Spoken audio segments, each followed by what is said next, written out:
இந்த நோய் அவனை விடாமல் பற்றி கொண்டு விட்டது. கிளி கூண்டில் வசிக்கும்போது ராம் ராம் என்று சொல்கிறது. ஆனால் அது காட்டை அடைந்துவிட்டால் முன்பு போலவே கீ கீ என்று கத்த ஆரம்பித்துவிடும். பணம் இருப்பதாலேயே ஒருவன் பெரிய மனிதன் ஆகிவிட மாட்டான். பெரிய மனிதனின் வீட்டிற்கு அடையாளம் ஒன்று உண்டு. அவனுடைய வீட்டில் எல்லா அறைகளிலும் விளக்குகள் ஏற்றப்பட்டிருக்கும். ஏழையால் அதிகமாக எண்ணெய் வாங்க முடியாது. அது காரணமாக அவனால் பல விளக்குகள் எரிய ஏற்பாடு செய்ய இயலாது. இந்த உடலாகிய கோவிலை இருள் சூழ்ந்ததாக வைத்திருக்கக்கூடாது. அதில் ஞான தீபத்தை ஏற்றி வைக்க வேண்டும். அகத்தில் ஞான தீபம் ஏற்றி பிரம்மமயியின் முகத்தை பார். எல்லோருமே ஞானம் பெறலாம், ஜீவாத்மாவும் பரமாத்மாவும். பிரார்த்தனை செய்யுங்கள், அந்த பரமாத்மாவுடன் எல்லா ஜீவாத்மாக்களும் இணைய முடியும். கேஸ் வருவதற்கான குழாய் எல்லா வீட்டிலும் இணைக்கப்பட்டுள்ளது. கேஸ் கம்பெனியிலிருந்து கேஸ் பெற்றுக் கொள்ளலாம். மனு போடு, அங்குள்ளவர்கள் வேண்டிய ஏற்பாடு செய்து தருவார்கள். அப்போது வீட்டில் விளக்கு எரியும். சியால்தகாவில்தான் அதன் ஆபீஸ் இருக்கிறது. எல்லோரும் சிரித்தார்கள். சிலருக்கு விழிப்புணர்வு உண்டாகிவிட்டது. அதற்கான சில அடையாளங்கள் உள்ளன. இறைவனை பற்றியதை தவிர வேறு எந்த பேச்சையும் கேட்பது அவர்களுக்கு சுவைப்பதில்லை.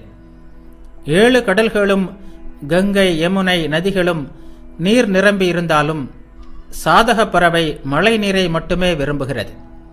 தாகத்தால் தொண்டை வறண்டு வெடித்தாலும் அது வேறு எந்த நீரையும் பருகாது. குருதேவர் பாடுமாறு கூறினார். ராம்லாலும் காளி கோவிலில் வேலை பார்த்து வந்த ஒரு பிராமணரும் பாடினர். ஸ்ரீராமகிருஷ்ணரின் அமுத மொழிகள். பாகம் 19. ஸ்ரீராமகிருஷ்ணர் பக்தர்களிடம் கூறினார். புலி மற்ற மிருகங்களை கப் கப் என்று தின்கிறது. அதுபோல் அனுராகம் என்னும் புலி காமம், குரோதம் போன்ற எல்லா எதிரிகளையும் தின்று விடுகிறது. கடவுளிடம் ஒருமுறை அனுராகம் உண்டாகிவிட்டால் காமம், குரோதம் எதுவும் நிலைக்காது. கோபியருக்கு அந்த நிலை கிடைத்திருந்தது. அவர்கள் ஸ்ரீகிருஷ்ணரிடம் அனுதாபம் கொண்டிருந்தனர். அனுராகமை இருக்கிறது. தோழி, எல்லா திசைகளிலும் நான் கிருஷ்ணமயமாகவே காண்கிறேன் என்று தோழியிடம் சொன்னாள் ராதை. அதற்கு அந்த தோழி, ராதா, நீ உன் கண்களில் அனுராக மையை தீட்டியிருக்கிறாய், அதனால்தான் அவ்வாறு காண்கிறாய் என்று பதில் கூறினாள். தவளையின் மண்டையை சாம்பலாக்கி அதை கொண்டு மை தயாரித்து அந்த மையை கண்களில் தடவி கொண்டால் எல்லா திசைகளிலும் பாம்பு மயமாக தெரியுமாம். வெறும் காமினி காஞ்சனத்தில் உழல்பவர்கள், இறைவனை ஒரு முறை கூட நினைக்காதவர்கள், பத்த ஜீவர்கள், இவர்களை கொண்டு என்ன பெரிய காரியத்தை சாதிக்க முடியும்? இவர்கள் காக்கை கொத்திய மாம்பழம் போன்றவர்கள். அந்த மாம்பழம் இறைவனுக்கு படைக்கவும் உதவாது, தின்பதற்கு நாமும் தயங்குவோம். பத்த ஜீவர்கள் உலகியல் மக்கள். இவர்கள் பட்டுப்புழுவை போன்றவர்கள். அவை விரும்பினால் கூட்டை கிழித்து கொண்டு வெளியே வர முடியும்.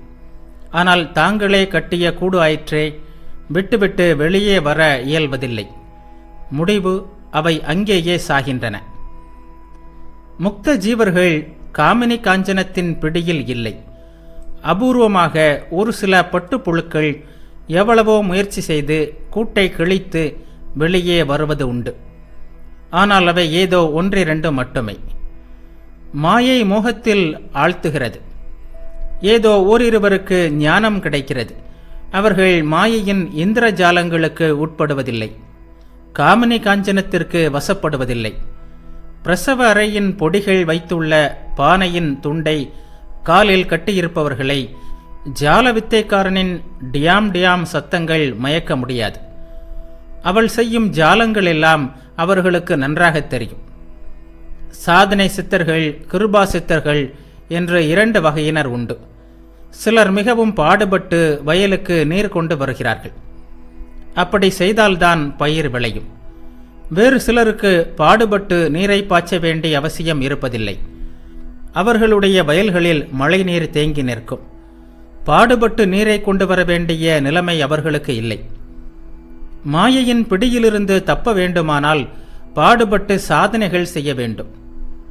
கிருபாசித்தர்கள் கஷ்டப்பட வேண்டியதில்லை. ஆனால் அத்தகையோர் மிக சிலரே.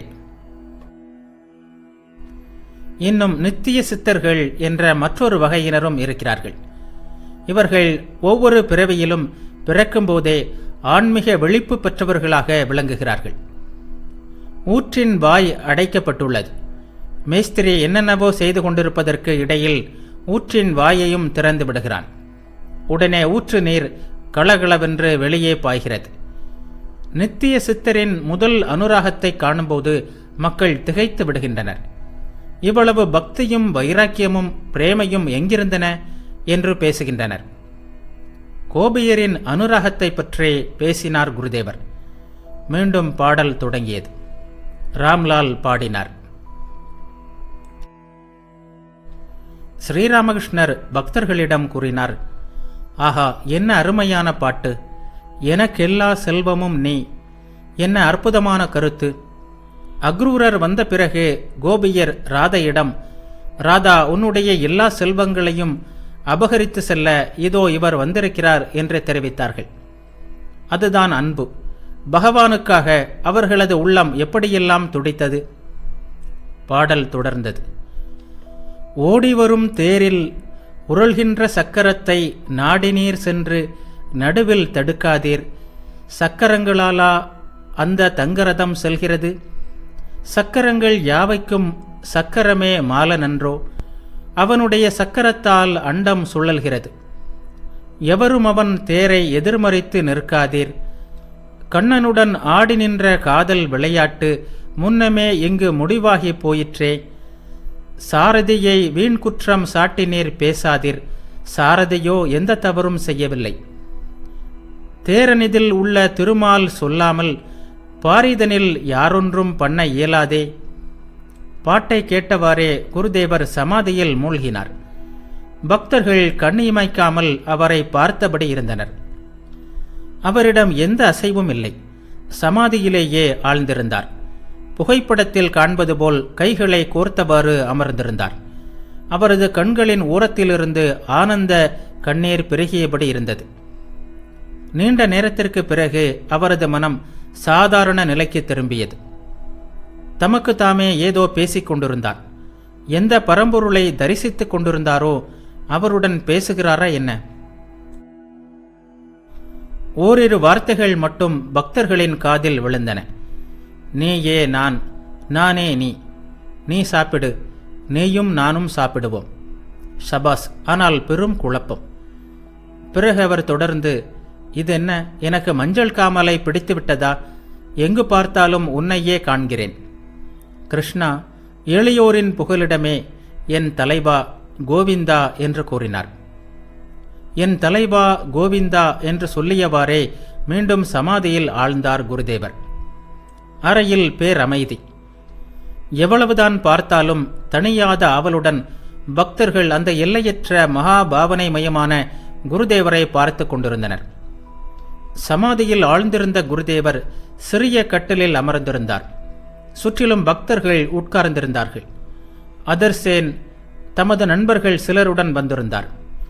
அவர் ஓர் உதவி நீதிபதி. குருதேவரை அவர் 2ஆம் முறையாக தரிசிக்க வந்திருந்தார். அவருக்கு 29-30 வயது இருக்கும். அவருடன் வந்திருந்த அவரது நண்பரான சாரதா சரண் தன் மூத்த மகன் இறந்த சோகத்திற்கு ஆளாகியிருந்தார். அவர் பள்ளி உதவி மேற்பார்வையாளராக இருந்தவர்.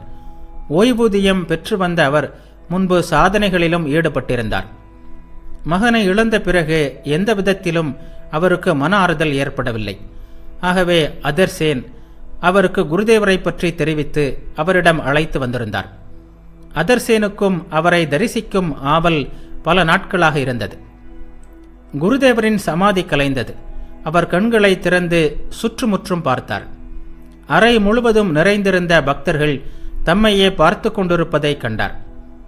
அவர் இன்னும் தமக்குத்தாமே பேசிக் கொண்டிருந்தார். இறைவனே குருதேவரின் மூலமாக பேசுகிறாரா, உபதேசம் அளிக்கிறாரா? ஸ்ரீராமகிருஷ்ணர் பக்தர்களிடம் கூறினார், உலகியல் மனிதர்களிடம் சில வேளைகளில் ஞானம் வெளிப்படுவதை காணலாம். சில சமயம் அது ஒரு தீபத்தின் சுடரை போன்றது. இல்லை இல்லை, சூரியனுடைய ஒரு கிரணத்தை போன்றது. துளை வழியாக உள்ளே பிரவேசிக்கும் சூரியனது ஒரு கதிரை போன்றது. உலகியல் மக்கள் நாம ஜெபம் செய்கிறார்கள், ஆனால் அதில் அனுராகம் இருப்பதில்லை.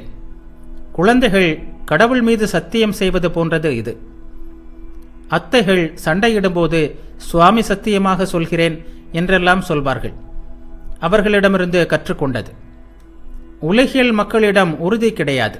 நடந்தால் நடக்கட்டும், நடக்காவிட்டால் போகட்டும், இதுதான் அவர்களின் போக்கு. தண்ணீருக்கு அவசியம் ஏற்படும் போது கிணறு தோண்டுவார்கள். தோண்டிக் கொண்டிருக்கும் போதே பாறை குறுக்கிட்டால் அந்த இடத்தில் தோண்டுவதை நிறுத்தி விடுவார்கள். பிறகு வேறொரு இடத்தில் தோண்ட ஆரம்பிப்பார்கள்.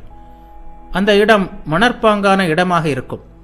அதையும் விட்டுவிட்டு மூன்றாவதாக இன்னொரு இடத்திற்கு போவார்கள்.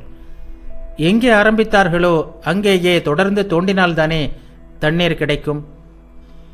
மனிதன் தன் வினைகளுக்கு ஏற்பவே பலனையும் பெறுகிறான். ஒரு பாடல் உள்ளது.